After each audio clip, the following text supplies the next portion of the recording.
This podcast, Strange, Rare, and Peculiar, is for kind of those in the know about homeopathy, deepening your knowledge, bringing you more information about what you need to know, and maybe what you can leave aside about homeopathy. Homeo what? Homeo what?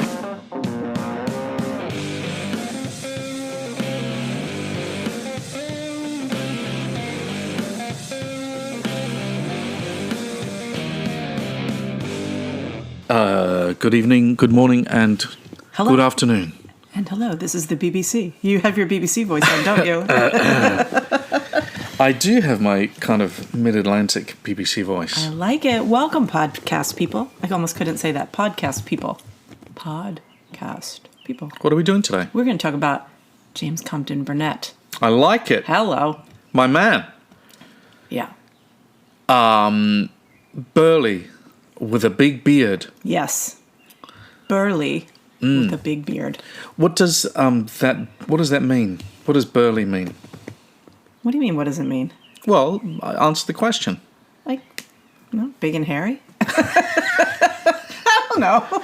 That's interesting. I mean, bigger. Why? What does it mean to you? Does it mean something totally different? Well, I believe that it means barrel-shaped. Yeah. That would be right. The hairy part, I think, is optional. Right. Sounds like you probably got bullied as a teenager.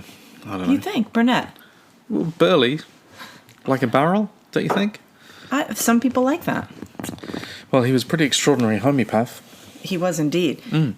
An interesting guy, and some stories to tell about him. Yeah, for sure. Yeah. I reckon for me that he has to be kind of quietly one of the major influences on my homeopathy. Really? Yeah. Really. I can think of a number of cases that I've had, and interestingly, many of them male-bodied, and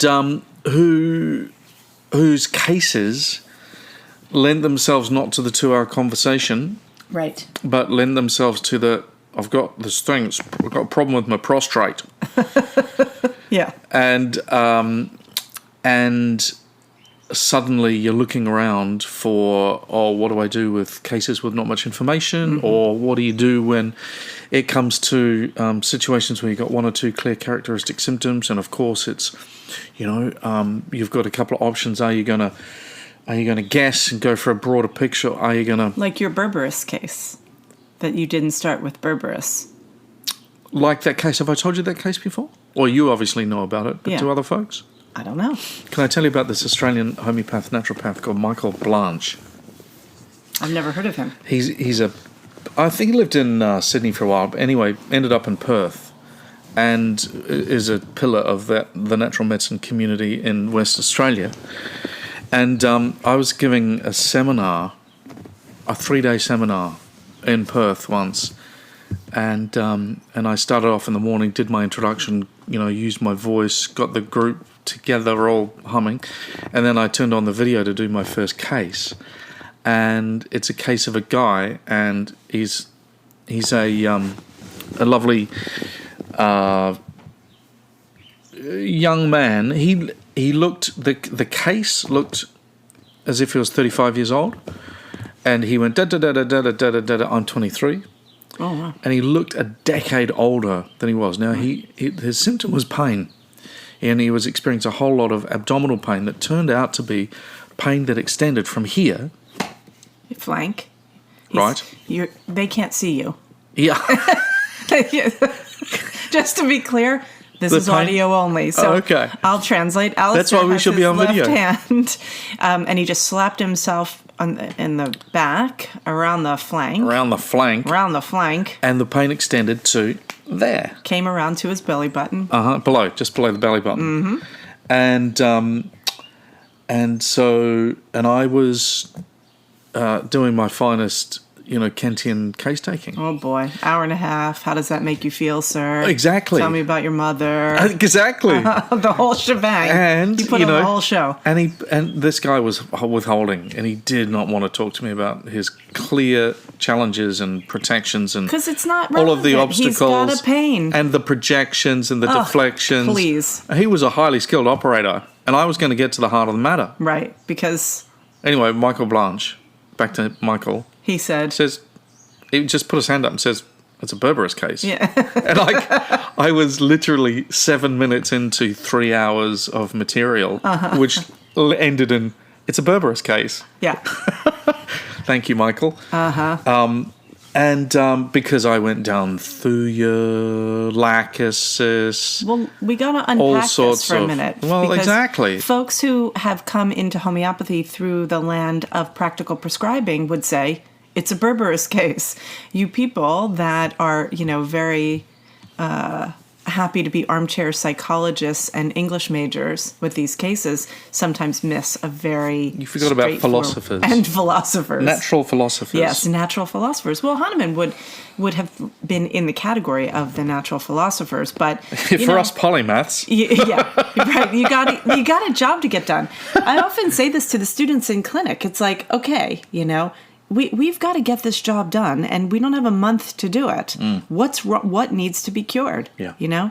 The remedy the client needs must do this. And I think it's a really great place to start because Thank you. Oh, you're very welcome. Oh, there. No, you can't shame me anymore. You've already Slurp shaming. Last night in my lecture, Shaming. in my fourth lecture, I'm being slurp shamed before we'd even started. Oh, so Alastair taught the fourth in his history of medicine, history of healing. I'm not happy. Serious? Did people literally slurp shame you? Totally. For real? Yeah.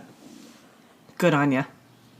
Well, no, it's like it's trying to be someone who you're not. Oh, okay. Well, you could be that. You could be you. Just be you quietly. You be you. You be Just you. shut up. You be you, but don't make that sound.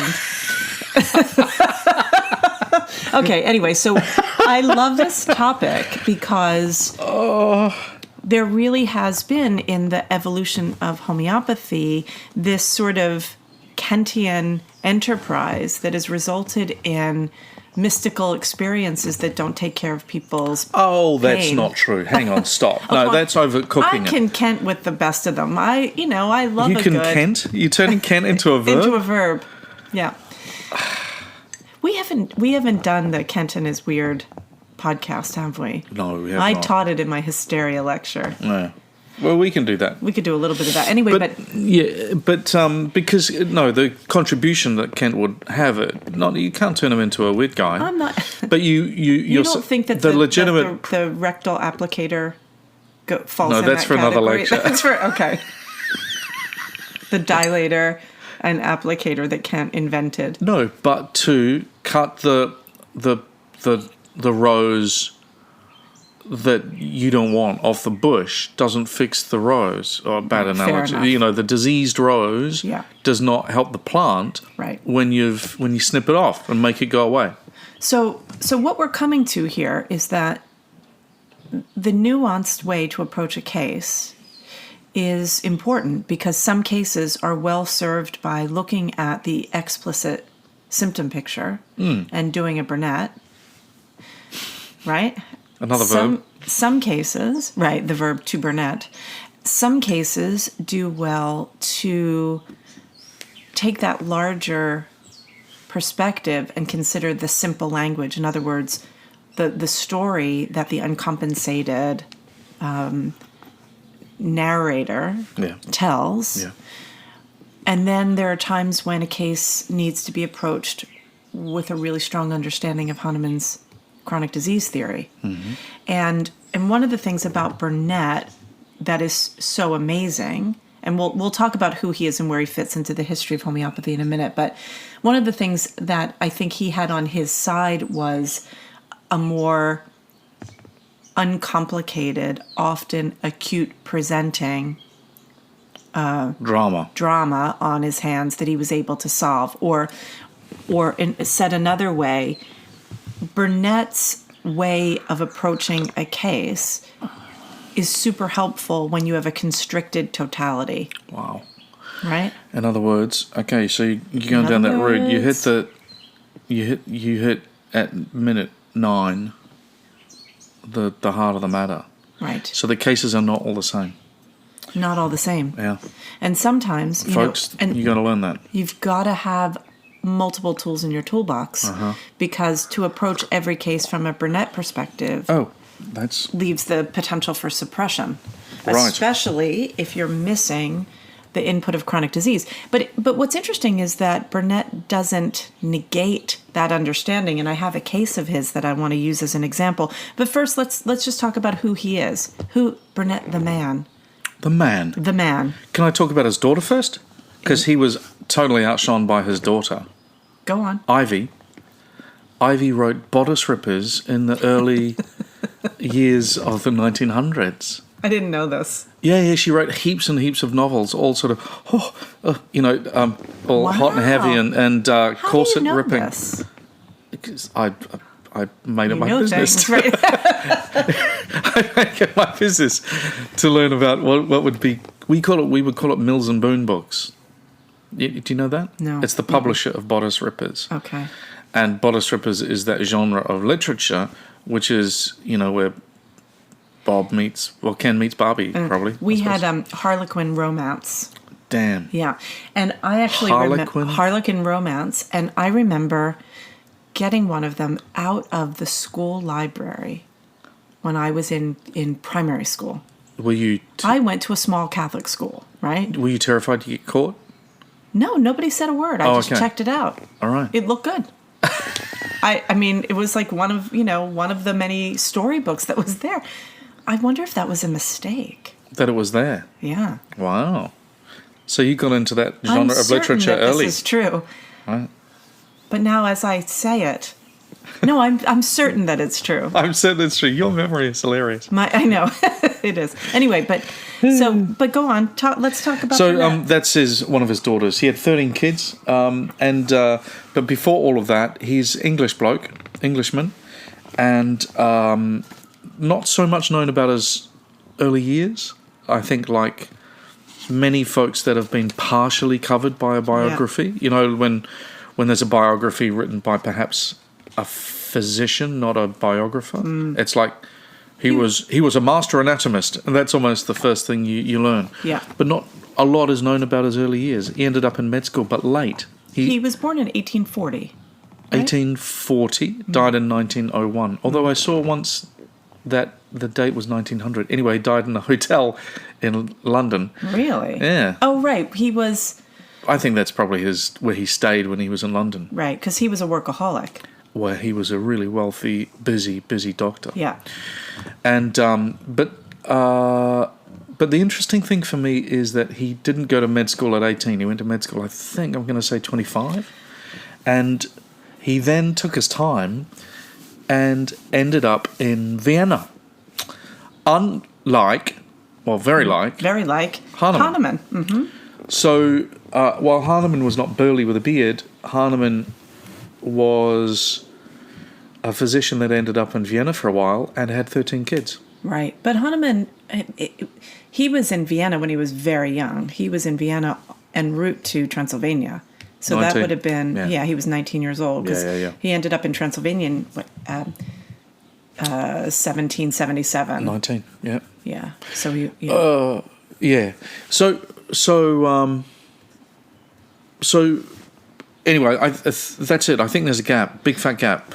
But what we do know is that by the time he was a young man and in medical school, his knowledge of anatomy and physiology was astonishing, and he was recognised gold medalist on a very regular basis. And there's a famous quote about his anatomy exam, and the examiner just said, "You're the best. You're the guy. You're the best student I've ever had. You know more about this than anything else."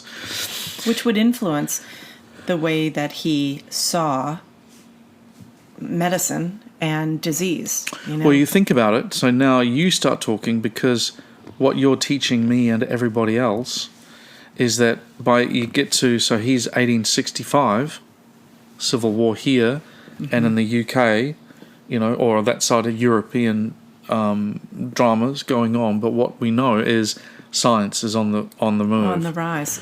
So what's happening in 1860 in terms of science? He's more, I know of his work from sort of like 1880s when he's at the Royal London around then.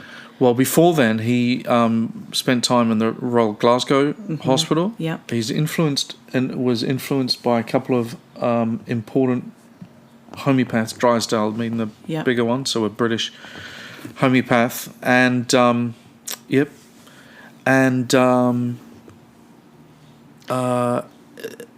Hughes. And Hughes. Hughes was his intro to homeopathy, and we're going to talk about Hughes' pharmacodynamics in a second, but there's some... So if you're unfamiliar with James Compton Burnett, there's a really wonderful book called Homeopathic Treatment or 50 Reasons for Being a Homeopath, and it tells a little bit of the story. Well, it tells the story... Can I tell you my problem with that book? Yeah. I can't not think about Paul Simon. I know. 50 Ways to Leave Your Lover. Whenever I see the title of that book, I just go, slip out the back, Jack. Make a new plan, Stan. Okay. No need to be coy, Roy. Just listen to me. Hop on the bus, Gus. All right, let's leave that behind. Now that's it. Here's a way to get yourself free. A way to do a palate cleanser from the song is to just look at some of the chapters like mouth, warty excrescence of quinsy. Warty excrescence of quinsy. No, those are two separate things. Oh, warty I see. excrescence of the mouth and then quinsy. Oh, quinsy. Separate. Got it. So in the introduction, there's a story of Burnett working in a hospital, and he tells the story. He says, a number of years ago, on a dull, dreary afternoon, which I had partly occupied at B Hospital. What would the B Hospital? Bartholomew? Bart's? He doesn't say what it is. With writing death certificates, I suddenly rose and felt something come over me for the 50th time at that period. I hardly knew what, but it grew essentially out of my unsatisfactory clinical results. I had been an enthusiastic student of medicine originally, but an arrantly skeptic professor quite knocked the bottom out of all my faith in physic, while overmuch hospital work and responsibilities, grave beyond my age and experience, had squeezed a good deal of the enthusiasm out of me.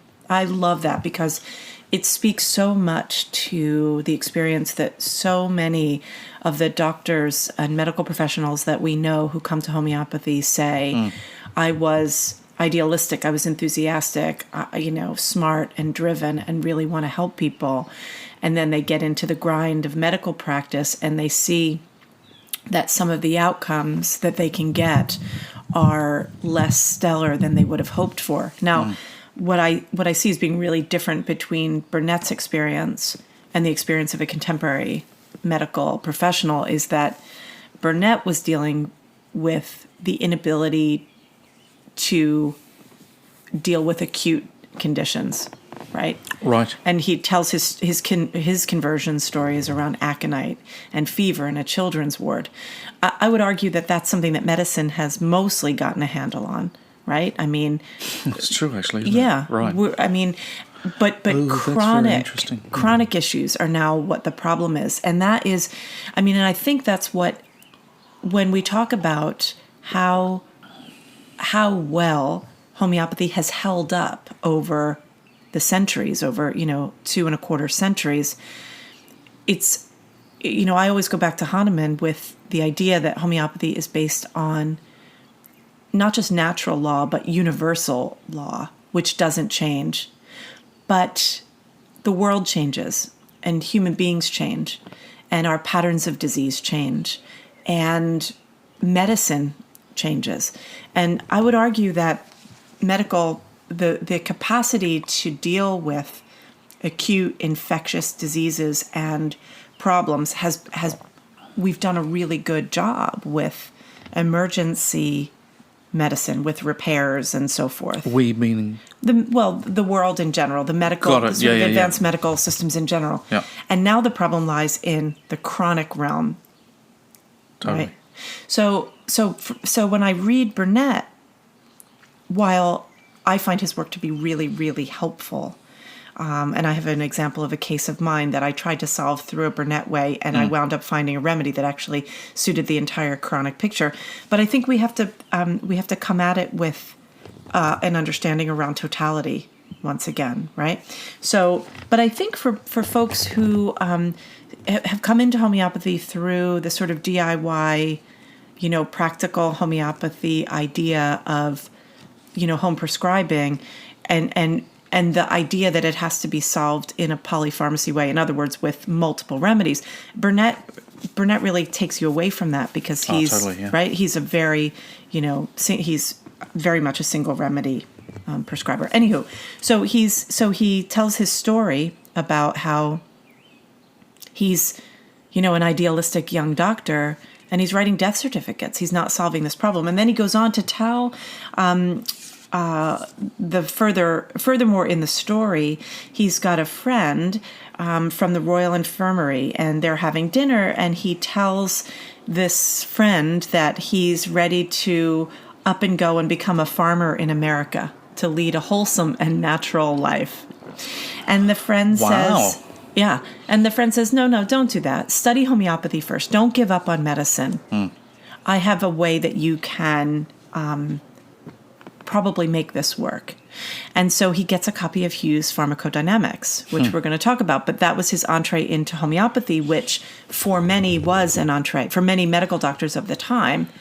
Let's just flesh out one part of what you said, though, because it's really important. Because in that, as people, and it's interesting as young people make big decisions about direction in life, I'm one of the clear things that you just said is he had an experience with aconite. Right. Right? Now, whether it's after or before or during the conversation with his friend there... It was after. That experiment was extraordinary because what he did was... He's got a ward full of kids, and he chooses a side, and he gives all of the kids on one side of the ward a dose of aconite. And These were kids who had that were in for an acute febrile event. Yeah. And he only gave the kids on one side of the ward, right? But then the aconite. But then the weekend comes, and he comes back in on Monday, and the kids are all gone. Yeah. And he says to the nurse, "How did this happen?" She said, "I couldn't take it anymore. I can't stand when you doctors are, futzing around. I gave all those children aconite, and they're all better, and they all left." Early challenges with ethics and research, and control. Yeah, totally. And thank God for the nurse. Yeah. I mean, it's amazing, isn't it? Yeah. And that was it. He was sold, and then he went further into. Well, he would have been sold on the effectiveness of that. What is that thing in low potency? Yep. Yeah. What is that substance? Yeah. And why don't I know about that? Because I'm a master anatomist. And that those couple of things altogether must have been pretty profound. He then goes on to tell other aconite stories about how it doesn't work. And he was having a conversation with someone. My good fellow, I thought you would say that you also use aconite for fever and that therefore it is not necessarily homeopathy. But do you not know of a certain French gentleman who spoke prose all his life without knowing it? A man gives aconite for febricula is a man that gives aconite for febricula is a homeopath. How do you say this? My French pronunciation is terrible. My Italian is much better. Oh, I have no idea. Melody? Melody? No. Louis? Melgré Louis? Anyway, it basically means he's a bad fellow. I know how to translate it. My pronunciation is bad. Anyway, so he went on to experiment further and to learn more. And the way that he approached it wasn't to go to homeopathy school because there wasn't one. But he had Hugh's Pharmacodynamics. And I'm holding in my hand a book that's it's a brick. It is about 4 inches. That's 2 bricks. 2 bricks. Brick and a half. It's about 4 inches thick and about 8 by 10 copy in size. Is that Julian Winston's copy? It is too. Look, it's got a seal on the front. There it is. Oh, look at that. Yeah, This is from the Library of Julian Winston. And so this is the 4th edition. And in the preface to the 4th edition, Hughes says, when publishing in 1875 to 76 the 3rd edition of this manual, I introduced it with the following words. Quote, this work originally appeared in 1867 as the first part of a, quote, manual of homeopathic practice for students and beginners. It was couched in the form of letters to an inquiring friend. A second edition was published in 1870. The editions rendered necessary by the progress of knowledge were, for the convenience of those who possessed the volume in its original form, placed within brackets or affixed notes. When in 1874, he goes on to say he started to work on the next one. He realized that he needed to do more, and he based it on a series of lectures on materia medica and therapeutics that he delivered at the Royal, in London, at the British Homeopathic Society. And so he then went and expanded the material in the book. So this 4th edition that we have is the one that's really robust. Anyway, there were a lot of complaints about this book, but I think, as with anything, there's sort of good and bad, right? So the complaints are that it's too medically oriented, it's overly simplistic, and so forth. But at the end of the day, what Hughes did that I think was so important is that he helped medical doctors understand homeopathy in their own language. Okay. This is not about homeopathic philosophy. This is therapeutic application of remedies. So it's materia medica that is spoken to medical folks who have no idea what homeopathy is, but are going to use these medicines to get a good result, which I think is great. The way I conceptualize that in my own mind is that imagine you've got a medical doctor 10 feet away from you, and you're a professional practicing homeopath. That physician, this book brings that physician 2 steps closer to you. Exactly. Yeah. This is why I think that, for medical docs who are dipping their toes into homeopathy, they don't need to learn every giant theoretical idea, right? They need to be able to solve problems safely in their clinic. The challenge, of course, is prescribing on too small a totality and prescribing a lot on a small totality could wind up being suppressive. And so that's it. That's a challenge. What else do we say about that at this stage? Because Compton Burnett in his work, he wrote so many books. He wrote all of these little pamphlets. Yeah, he wrote. There's pages of them and all sorts of amazing different topics. But there was a criticism of them as being a pathological prescriber. Because he was. Right. He was. And so that and when you then start to scratch the surface about what he was prescribing and the reasons for it, he was criticized. It was often criticized as not being homeopathic. Right. That a lot of the prescriptions were based on other means. Now, he forcefully pushed back on that criticism. Should we talk about that? Well, I think I'm going to give an example that shows that he's aware of sort of progression of disease. And it's a case about suppression, skin suppression. Great. And just as an aside, we struggle. So when we're working on our curriculum at AHE, we teach therapeutics, and we in other words we address the ways that homeopathic remedies can be used for, pathologically driven complaints, small totality issues, acute exacerbations of a chronic condition, but we teach it in the context of the larger expression of disease so that you avoid things like suppression but also you've got to be able to deal with a cough or whatever. But one of the places where it gets complicated is with skin. And once you really wrap your head around chronic disease theory, treating external skin issues gets freaky, right? Because the potential for suppression is greater once you override that sort of externalization of something, right? You need to understand, did you actually capital C cure it, as Hahnemann would say, or did you just make the symptoms go away in the same way that a topical steroid can make as eczema disappear, right? And if it's really effective in making it disappear, you can expect, the asthma on the tail end of that, or a digestive complaint on the tail end of that. And so, Burnett actually addresses this. And so this is, I'm not reading it from the original pamphlet. I'm reading it from Best of Burnett, which is a compilation of all of these pamphlets. And so this is in the case reports, and this is Diseases of the Skin. And he tells, and if you've got the book, it's on, which edition is this? Sorry. I'm looking at the Bijane edition from 1992, and it's on page 277. So Diseases of the Skin, angina pectoris from suppressed skin disease. Yeah. Right?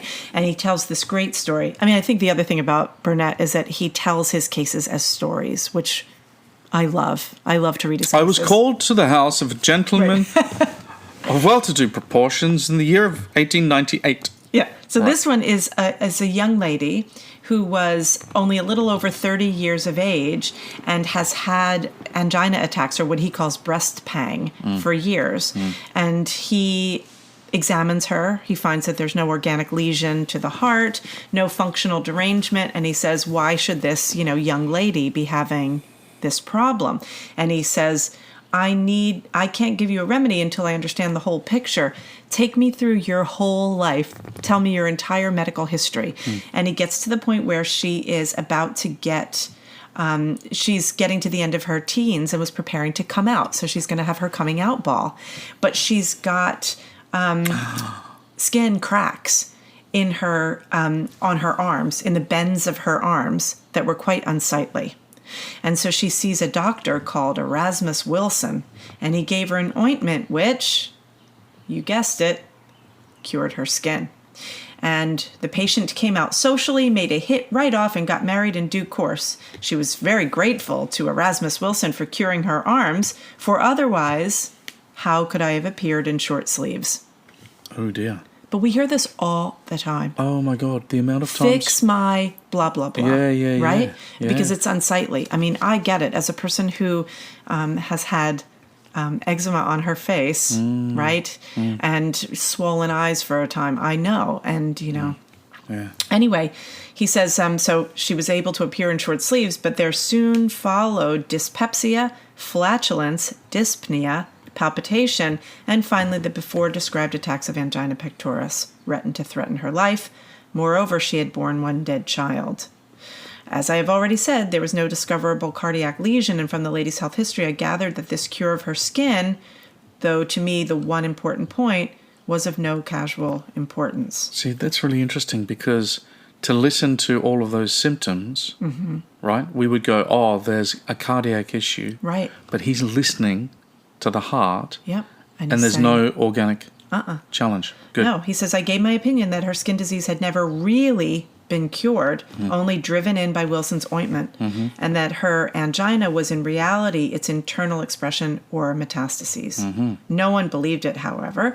I began to treat her antisorically, and very soon, I think it was less than a month from the Sunday evening visit, the old cracks reappeared in the bends of the elbow, and from that time she had no further attacks of angina at all, and thenceforth she bore living children. So I think sometimes Burnett gets a bad rap, or he's misunderstood. Oh, totally. Right? And this case to me is the vindication of Burnett. Would you agree? I love it. Yeah. Absolutely. Yeah. The thing that, because he then, I think, under pressure for some of those accusations of pathological prescribing, or homeopaths versed perhaps in a more, I'm going to say, Hahnemannian method that sees all symptoms as expressions of disordered vitality. He would have needed to have pushed back against that, in his, when he's at the British Society of Homeopaths or whatever. Say more about that. Well, I think he had to really think about what about the legitimacy of the accusations, because what it looked like from the outside is that he's got a case of a prostate, a swollen prostate, or a tumor, or a something, and he's giving, and his first prescription would be chalcodonium 1X, right? And that to a homeopath, imagine that to a contemporary Kantian style homeopath. Oh, yeah. You'd be going, what? Hang on, take the case, find out about when it all began, how did they feel, blah, blah, blah. And he's pushing back, and he says no, because I understand the functioning of the human body. That's right. And disease has a seat. There is a seat. There is a seat of this challenge, this problem. Yep. And again, I love that last case that you described, because the homeopath that's listening to external symptoms would go, oh, maybe it's digitalis, or maybe let's give a dose of Adonis, or perhaps another remedy with an affinity for the heart, because she's clearly got now the totality of symptoms suggests that. My favourite case of his is the case of the tumour, the guy with the giant tumour. I love this case. That attaches from basically the ribs to the hip. It sounded like the size of a basketball. And at the end of the day, the first prescription, and the prescription that really gets the case moving, is Ceanothus 1X. And Ceanothus, I mean, you probably would go through a lifetime of training as a Kantian and not, or practice, and not ever think about it, but it's a remedy with a straight up clear affinity for the spleen. And he said that this case that's the seat of the disease. Now, there were all sorts of red herrings in the case, but again, he's palpating, he's doing his physical examination, and his understanding of anatomy, physiology, and pathophysiology led him to say, no, what I have to do is I have to support that part, that organ. The tumour immediately started to move. The patient started to urinate buckets. I think it's extraordinary amount of urine. Yeah. And then the skin on the patient's hands went black. And the tumour started to diminish. And then it's interesting, the other part of that case, which I kind of find so impressive, is that he's not then shy of giving a little bit of Nux vomica.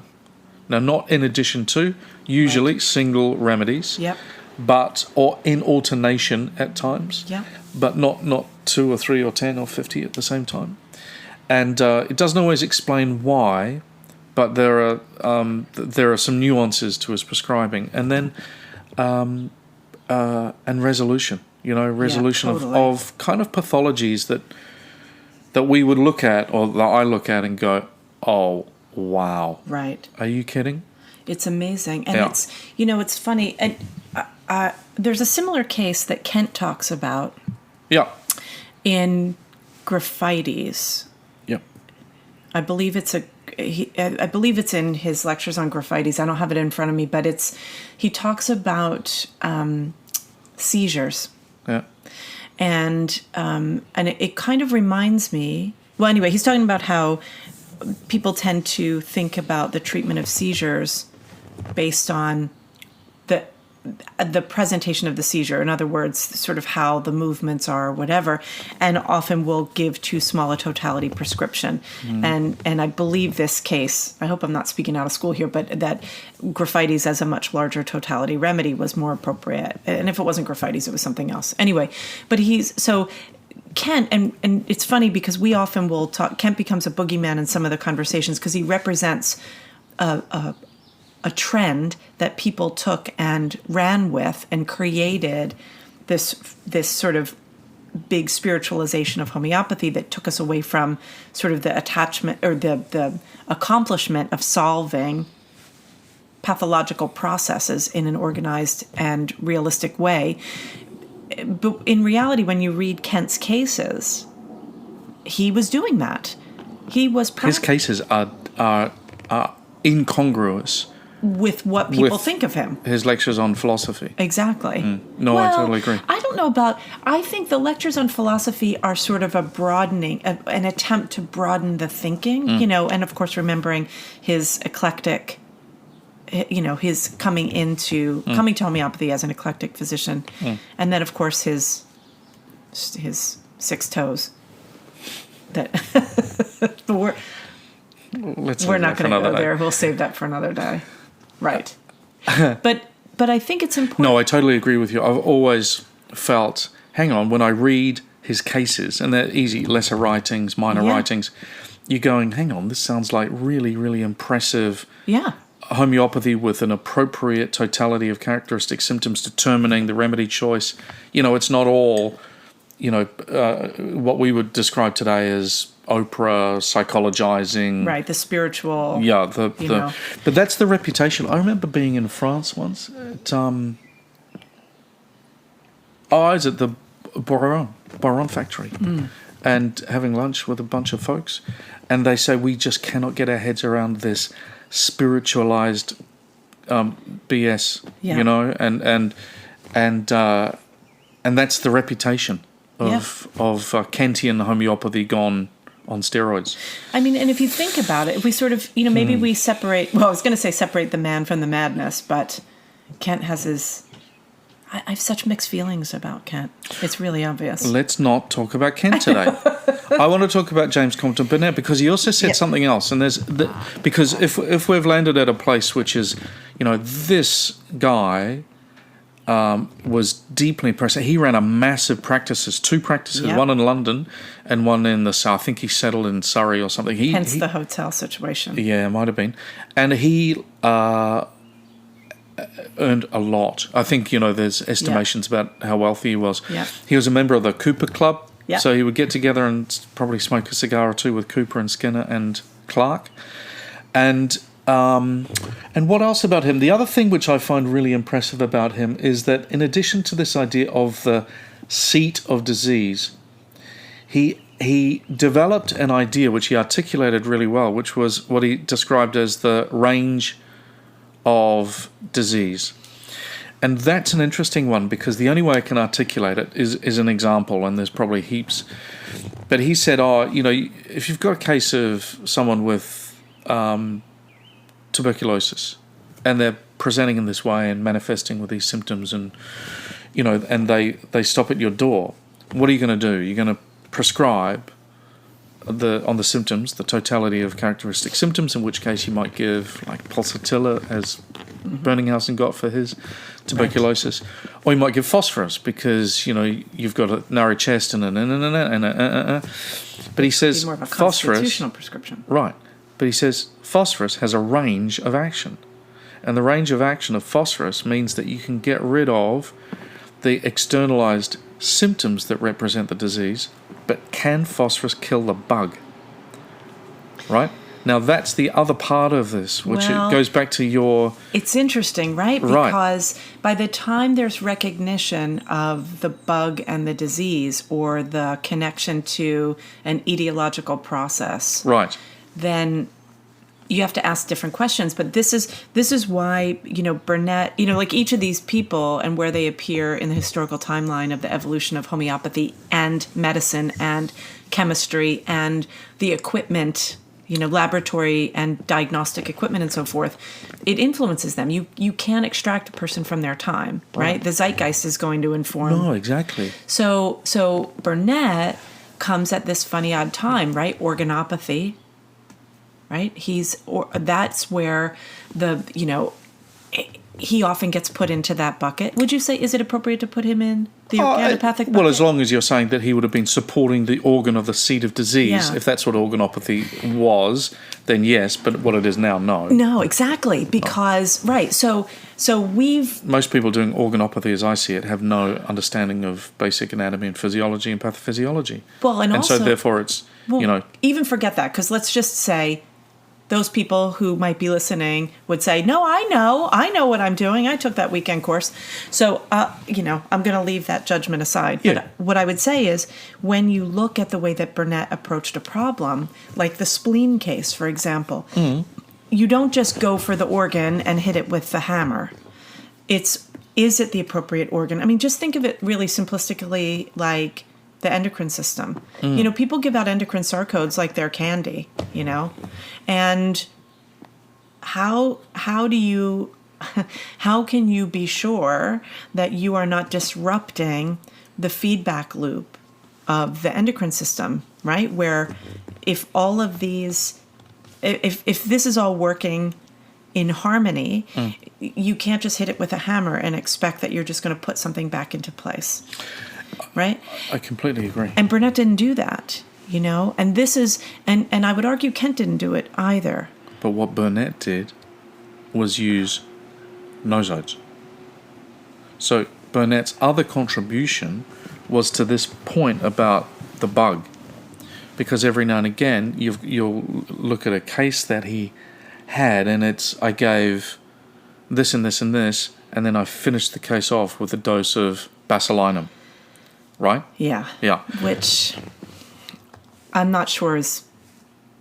Well, he introduced a bunch of nosodes. Yeah, totally. But according to Hahnemann, I mean, just, go to when Hahnemann rebukes Herring in the 6th edition about his introduction or his assumption about Serinum as a cure for scabies, right? Yeah.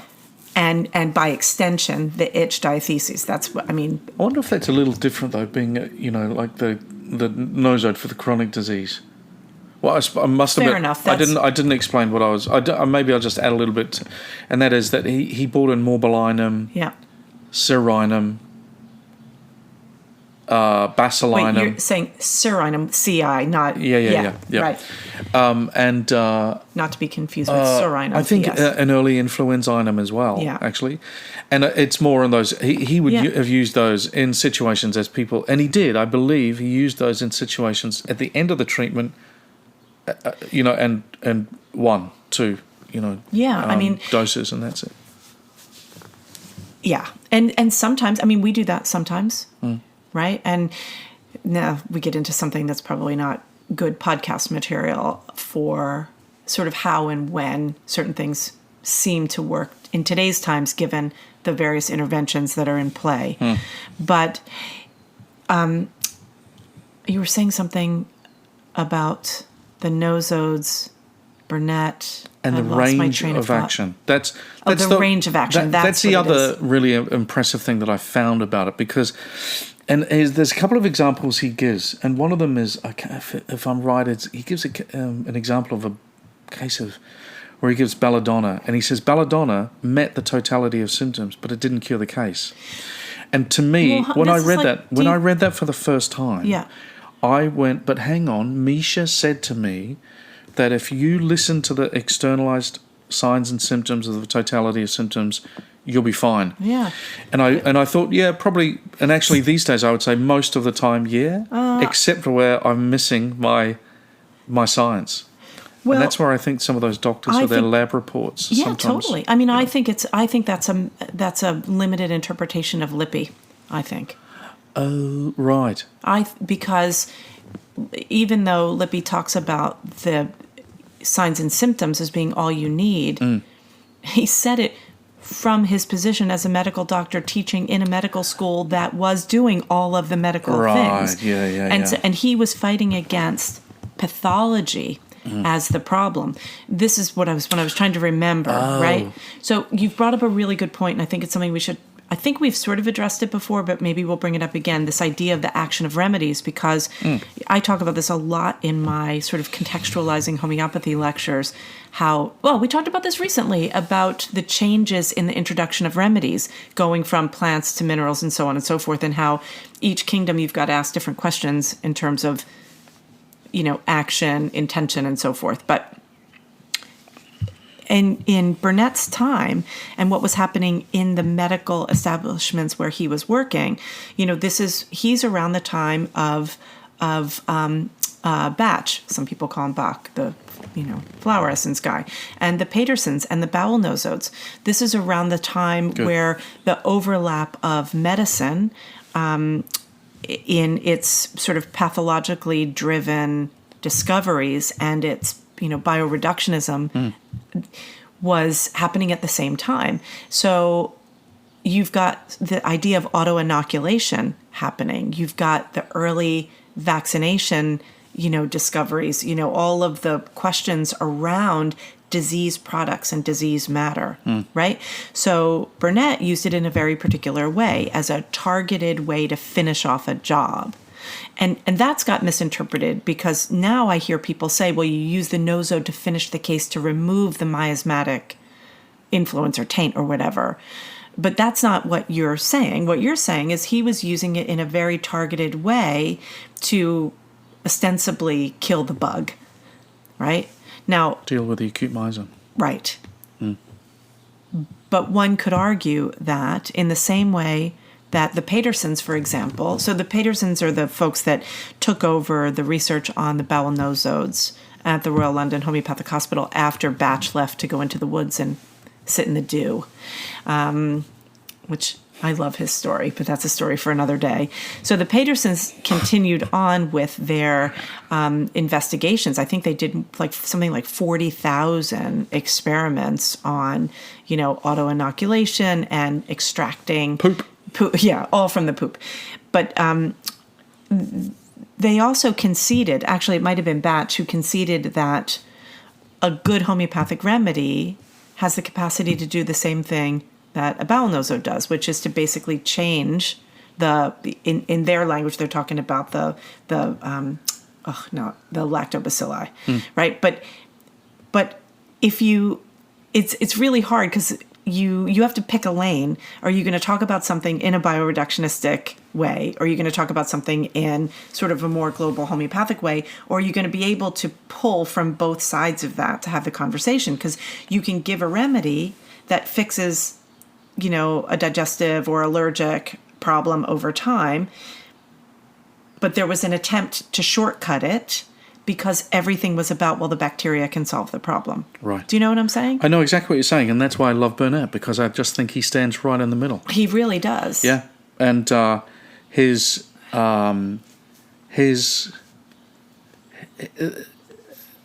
I think his cases are so impressive. They're totally impressive. And his way of languaging the thinking behind them is, at first, I must admit, you start thinking to yourself, is this really homeopathy? And then you go, hang on, how's it not? It's the best of homeopathy. You know, as we're wrapping up, I want to translate it into something that we talk about in our clinical discussions at AHE a lot, which is, the first prescription is like, it's the easiest one because, and now, of course, a first prescription is not the same when you get people who come in with a spreadsheet full of what they've done in the past. But we're talking like a clean case. Somebody comes in, and even if they have symptoms, a full range of symptoms, like in an autoimmune case, the biggest thing that you've got to do is make a totality decision. Do you need to go in very targeted and deal with a small problem, or do you cast a wider net? Right? And that's something that experience really shows. And, there's so many things in the first prescription that are, you're casting a wide net because you're trying to understand everything that you possibly can to set something in motion. And then you've got to know what to do subsequent to that. We have a case in clinic that, it's a recent case that we looked at from, if we're shorthanding, I would say sort of a Kentian thing where the mental and emotional presentation, along with the symptoms, pointed us to one remedy. Yeah. We gave that remedy. We had decent, I would say mediocre response. And then we relooked at the case and said, is it possible that before that deeper remedy could act, this person might need some sepia because, it was, she's in her hormonal years, her symptoms fit with sepia. And is it just that the strain from, childbearing and so on and so forth had sort of left her into a place where these other symptoms would come, and that remedy was like one of those miracles, right? Sepia. Yeah. When you had to change your perspective of the totality to really understand what you're doing. Yeah. Can I give one more example before we wrap up? It's one of my favorite examples from my practice. This is a woman who I started working with maybe around 2010, so about 13 years ago. And I don't want to get into the details because it sort of takes a whole lot of things, but she had, in her background was an idiopathic and asymptomatic liver issue. And she would have told me about it at her intake. She didn't have any liver symptoms, nothing, blah, blah, blah. And then she had gone to the doctor. Her labs were starting to show that she was kind of, out of range.